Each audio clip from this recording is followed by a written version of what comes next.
guys, and welcome to Jurassic 101, your top-up of nostalgia for all things Jurassic Park. I'm joined by my awesome co-host, Dino Reviews 101. Hey guys! And today we are really honoured to be joined by the talented Courtney James Clark, who you will recognise as the Mosasaurus announcer from Jurassic World. Thank you very much for joining us today, Courtney. Thank you so much for having me. So we're going to kick straight off. First off, imagine that you're in a mosasaur tank in Jurassic World. Well, not in it, you're beside it. And a member of the audience falls into the water. And then at the opposite end of the tank, another audience member falls in.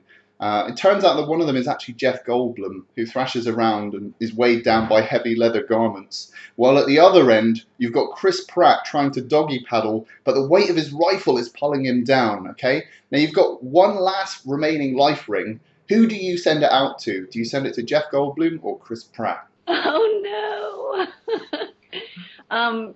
Gosh, I don't know, because Jeff Goldblum is such, like, an icon in the Jurassic, like, phenomenon. But Exactly. his career is going so well. Chris Pratt is younger and very in shape, so maybe he can handle himself. He proved that in Jurassic World. So probably Jeff Goldblum, because, you know, he's a little older now, and we should keep him safe. I like the way you weighed that up. You actually really logically thought about who was fittest and who was actually going to survive, as opposed to who you just preferred. So I'm going to hand over to Dino Reviews 101 for our first question. So Courtney, so fans of Jurassic World will remember you as the confident mosasaur announcer. You were one of the first voices heard in the early trailers, which is a really cool claim to fame. Can you tell us how you got involved with the fourth Jurassic Park movie?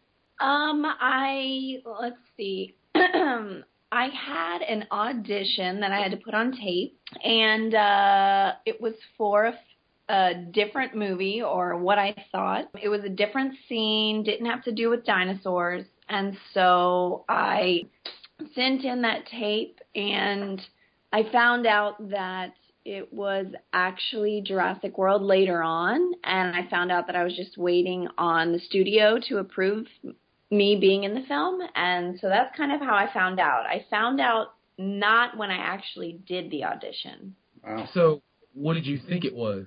I thought it was a basketball movie. Okay. Wow. I thought it was some, like, you know, the whole town's rooting for you sort of basketball come-together movie.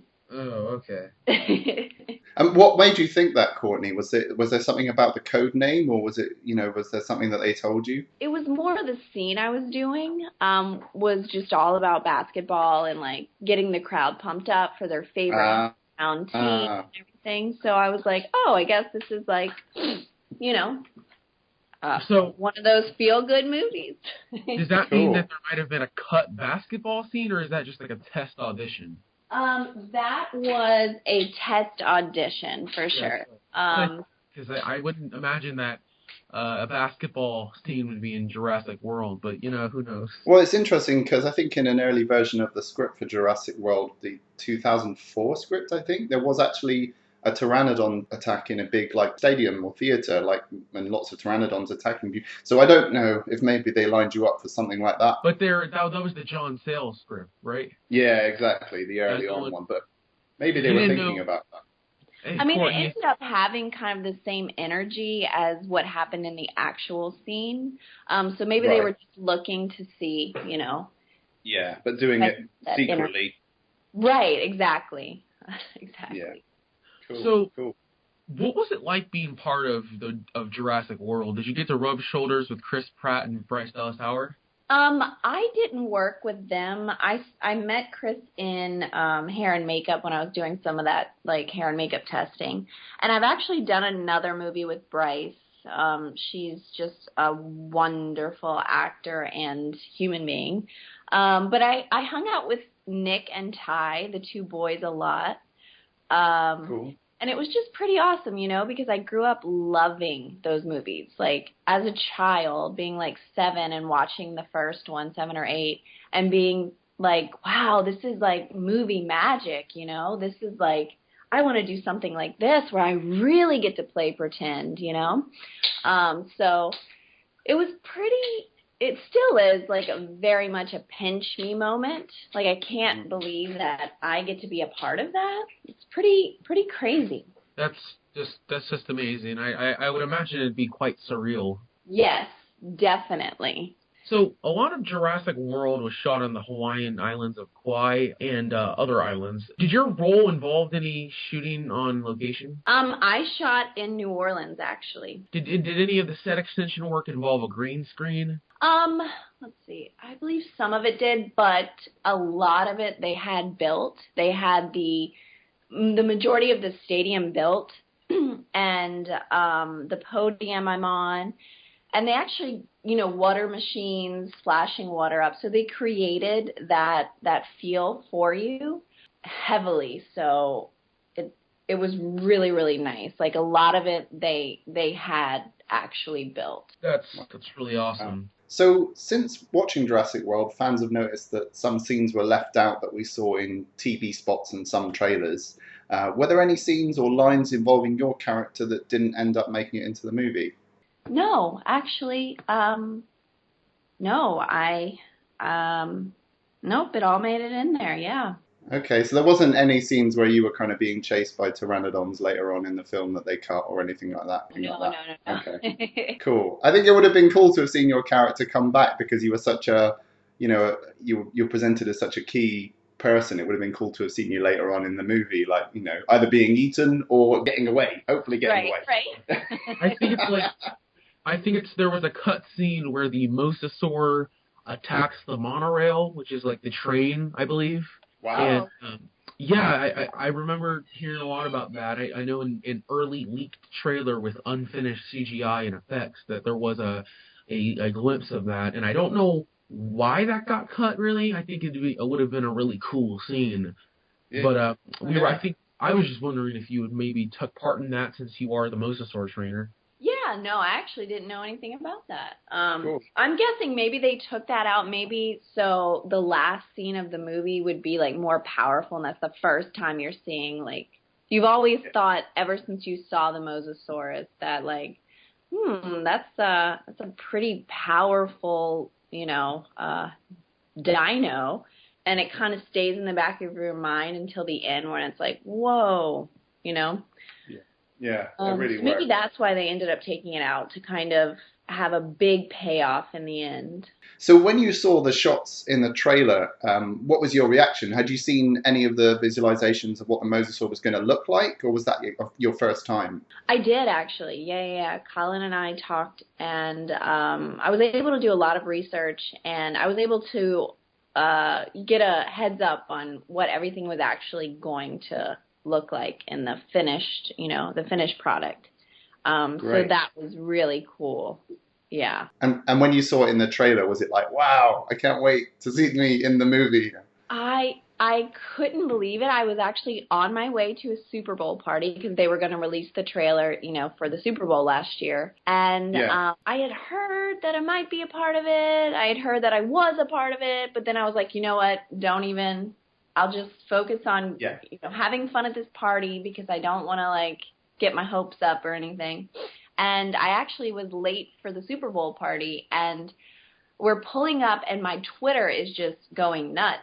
And all the fans were saying, "Oh my God, we just heard you. You start off the trailer." And I was like, "What? Oh my God, we missed it! Oh no!" And so I walked into the party. And it's super crowded, and I go in the bathroom, and I YouTube the trailer, and I listen, I'm like, oh, my God. So I called my family immediately, and I stayed in the bathroom for a while. I think yours was the first voice we heard from Jurassic World. That's true, yeah. I think so. I think in early trailer, actually they had a man voice over, basically say your lines. Oh, right.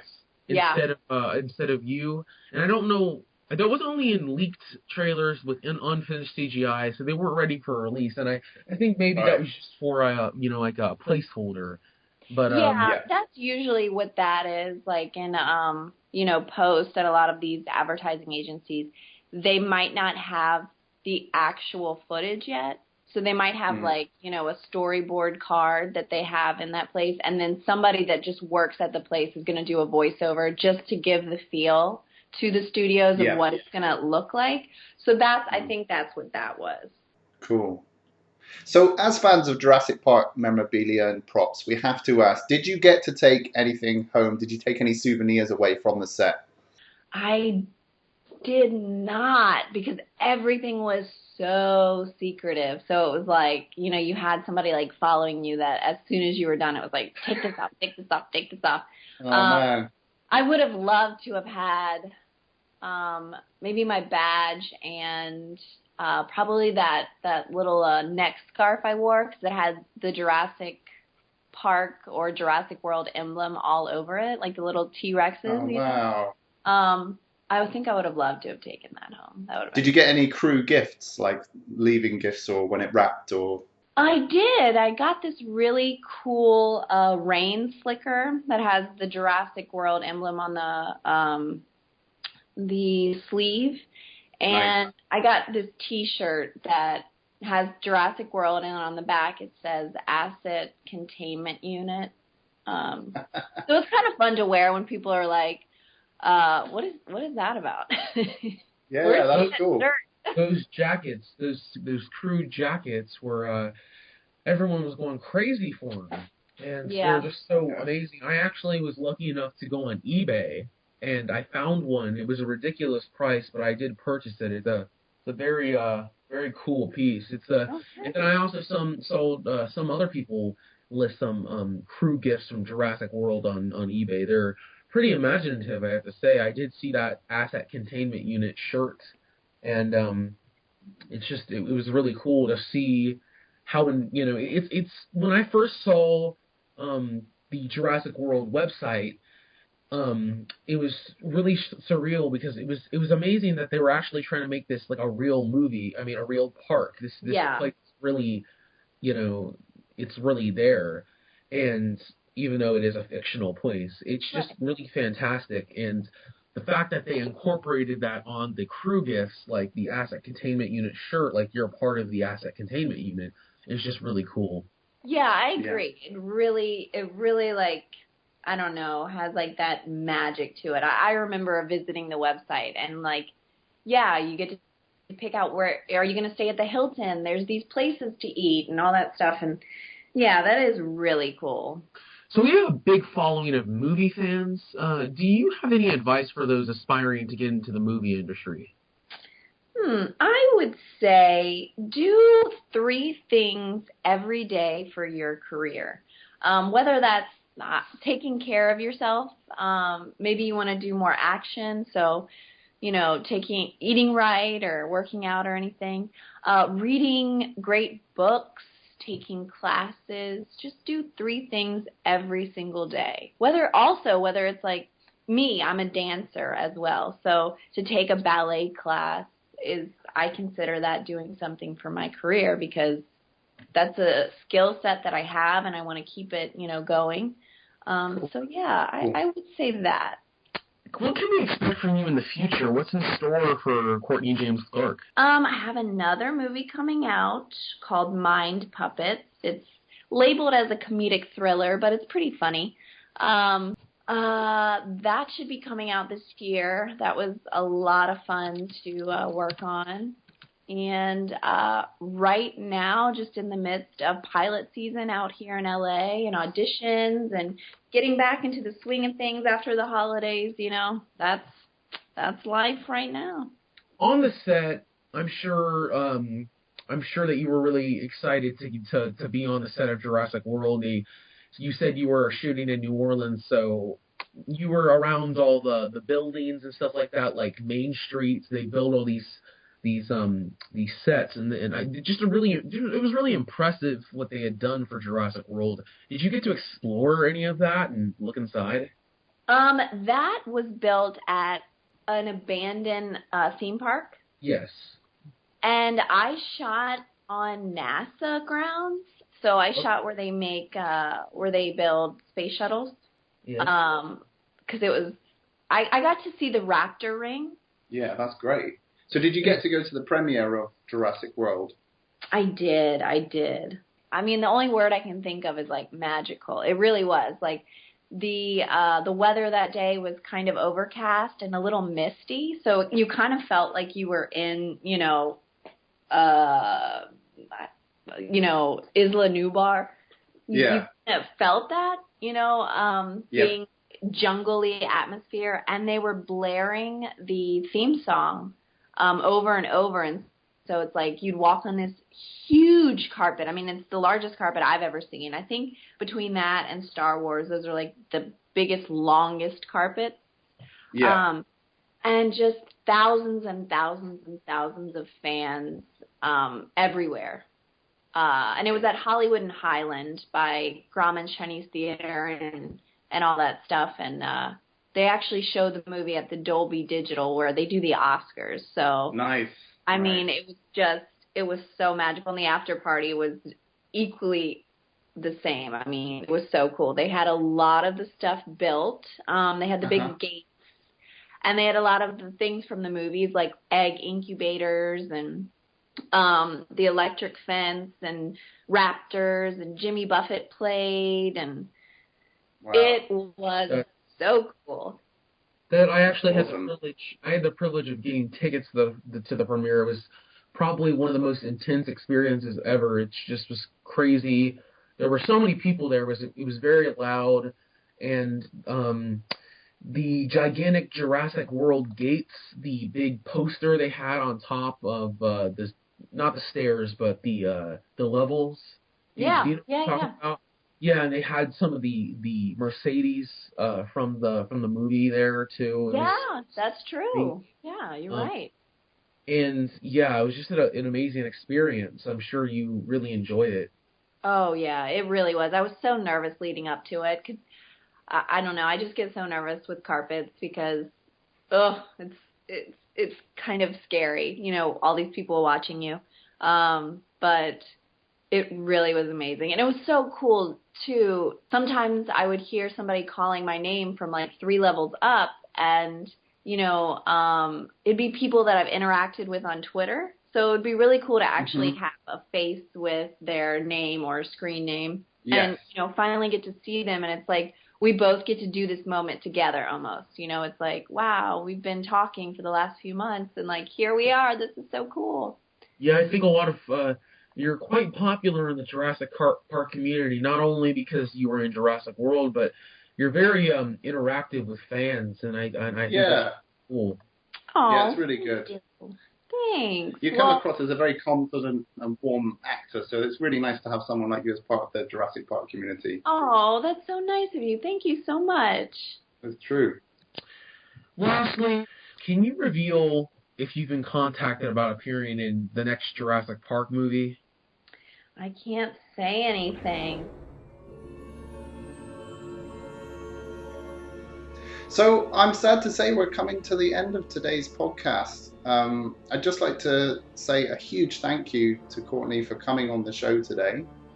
Well, thank you so much for having me. I had such a good time. And also thanks to Dino Reviews 101 for being a great co-host. That's been really fun. Yay! So don't forget that you can see more of Me Jurassic Collectibles and Dino Reviews 101 on our respective YouTube channels, and be sure to like our Facebook and follow us onto our Twitter pages as well. I'll put links to those in the show notes down below, along with Courtney James Clark's Twitter page. Make sure you follow her as well. So until next time, keep roaring, Jurassic Park fans!